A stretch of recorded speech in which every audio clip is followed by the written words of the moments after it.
VK Mishra present. हमारे channel पर बने रहने के लिए हमारे चैनल को लाल बटन दबा करके सब्सक्राइब करें और साथ में बेल आइकन घंटी दबाएं। जय श्री राधे कृष्ण। आप सभी का हमारे YouTube चैनल पे बहुत बहुत स्वागत है। यूं ही ज्ञानवर्धक जानकारियाँ प्राप्त करने के लिए हमारे इस चैनल को लाल बटन दबा करके सब्सक्राइब करें, साथ में बेल आइकन घंटी दबाएं ताकि मेरे वीडियो का नोटिफिकेशन आपके पास सबसे पहले पहुंचे।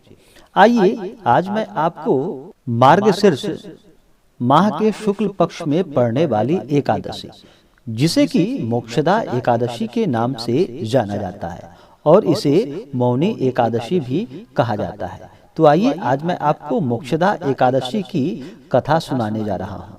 मोक्षदा एकादशी की कथा के प्रभाव से मनुष्य के सारे ताप और पाप नष्ट हो जाते हैं और उनको मोक्ष की प्राप्ति होती है। इस बार मोक्षदा एकादशी का व्रत 25 दिसंबर 2020 दिन शुक्रवार को किया जाएगा। तो आइए सुनते हैं मोक्षदा एकादशी की कथा। बहुत समय पहले की बात है। एक प्राचीन नगर में वैखानस नाम का एक राजा राज्य किया करता था। उसके राज्य में चारों वेदों के ज्ञाता ब्राह्मण रहते थे। राजा अपनी प्रजा का पुत्रवत पालन किया करता था। एक रात्रि को स्वप्न में राजा ने अपने पिता को नरक की यातनाएं भोगते देखा। इस प्रकार का स्वप्न देखकर राजा बड़ा ही व्याकुल हुआ। वह बेचैनी से सुबह होने की प्रतीक्षा करने लगा। सुबह होते ही उसने ब्राह्मणों को बुलाकर उनसे उनके समक्ष अपने स्वप्न की बात बताई। हे ब्राह्मणों, रात्रि को स्वप्न में मैंने अपने पिता को नरक की यातनाएं भोगते देखा है। उन्होंने मुझसे कहा कि हे पुत्र, मैं घोर नरक भोग रहा हूँ, मेरी यहाँ से मुक्ति कराओ। जब मैंने उनके यह वचन को सुना तब से मुझे चैन बिल्कुल नहीं आ रहा। मुझे अब राज्य, सुख तथा ऐश्वर्य, हाथी घोड़े, धन, स्त्री, पुत्र आदि कुछ भी सुखदायक प्रतीत नहीं हो रहा है। अब मैं क्या करूं? कहां जाऊं? इस दुख के कारण मेरा शरीर तप रहा है। आप लोग मुझे किसी प्रकार का तप, दान, व्रत आदि बताइए जिससे मेरे पिता को मुक्ति प्राप्त हो। यदि मैंने अपने पिता को नरक की यातनाओं से मुक्त कराने का प्रयास नहीं किया तो मेरा जीवन निरर्थक है। जिसके पिता नरक की यातनाएं भोग रहे हों, उस व्यक्ति को इस धरती पर सुख भोगने का कोई अधिकार ही नहीं। हे ब्राह्मणों, देवो, मुझे शीघ्र ही इसका कोई उपाय बताने की कृपा करें। राजा के आंतरिक दुख की पीड़ा को सुनकर ब्राह्मण ने अपने मन में विचार विमर्श किया। फिर एक मत होकर बोला कि हे राजन, वर्तमान, भूत और भविष्य के ज्ञाता पर्वत नाम के एक मुनि हैं। वे यहाँ से अधिक दूर नहीं हैं। आप अपनी यह व्यथा उनसे जाकर कहें, वे अवश्य ही इसका कोई सरल उपाय आपको बता देंगे। ब्राह्मणों की बात मानकर राजा मुनि के आश्रम पर गए। आश्रम में अनेक शांत चित्त योगी और मुनि तपस्या कर रहे थे। चारों वेदों के ज्ञाता पर्वत मुनि दूसरे ब्रह्मा के समान बैठे जान पड़ रहे थे।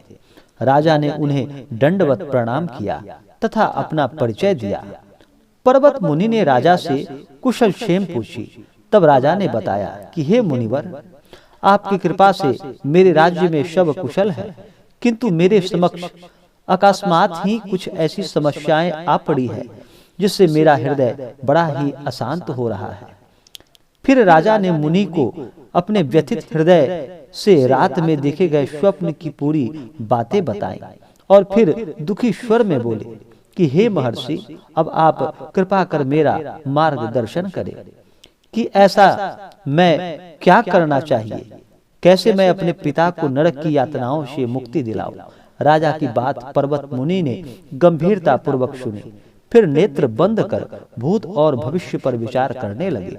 कुछ देर गंभीरता पूर्वक चिंतन करने के बाद उन्होंने कहा कि राजन, मैंने अपनी योग बल के द्वारा तुम्हारे पिता के सभी कुकर्मों को ज्ञान प्राप्त कर लिया है। उन्होंने पूर्व जन्म में अपनी पत्नियों में भेदभाव किया था। अपनी बड़ी रानी के कहने में आकर उन्होंने अपनी दूसरी पत्नी को ऋतुदान मांगने पर नहीं दिया था।